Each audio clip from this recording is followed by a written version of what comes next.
Okay, so tomorrow the Americans are going to elect a new president. In the interest of being fair, I wish good luck in any case. However, in the interest of sanity, I hope that moderates prevail, in which case I'm throwing my moral support behind Barack Obama. I don't have that much of a beef with John McCain, other than coming off as a bit two-faced, but Sarah Palin scares the living hell out of me, especially considering that if McCain wins, she will likely take over for him in a few years' time. As far as I can tell, McCain is a relatively moderate politician, so for the most part I'm fine with him.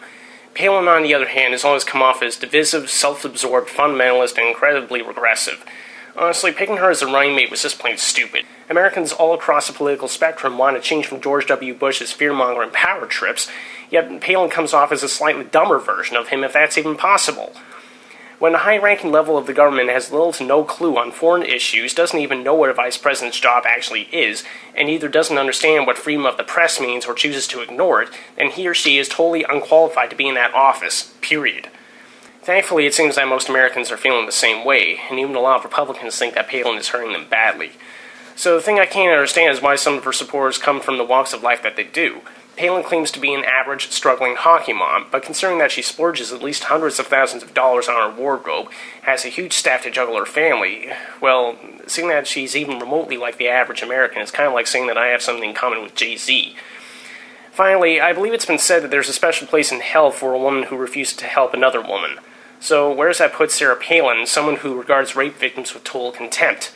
She not only forces women in Alaska to pay out of pocket for rape kits that would convict their attackers, but rather than allow those women to abort pregnancies from those assaults, she would rather counsel them. I can't picture that sitting too well with a 13-year-old who'd been raped by her dad, can you? Before I go, I'd like to address one thing that I do disagree with McCain personally on, namely his low blows against Barack Obama and his rather McCarthyist tactics. The last time I checked, guilt by association is unconstitutional in America, and slander is against the law.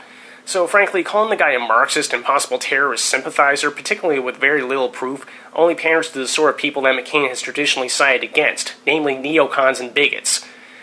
So it's pretty rich that McCain will accuse Obama of saying anything to try to get elected.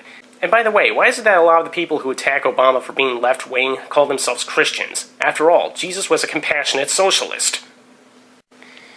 I've got to be careful how I close this, because, after all, I tried like hell to get Stephen Harper booed out in our own election last month, and that didn't work real well. So I'll keep this simple. I hope that after this election, America can finally clean up its act and restore its reputation as a free, united, and proud country, as opposed to the polarized, oppressive, arrogant, and embarrassing country that we have right now. Enough said.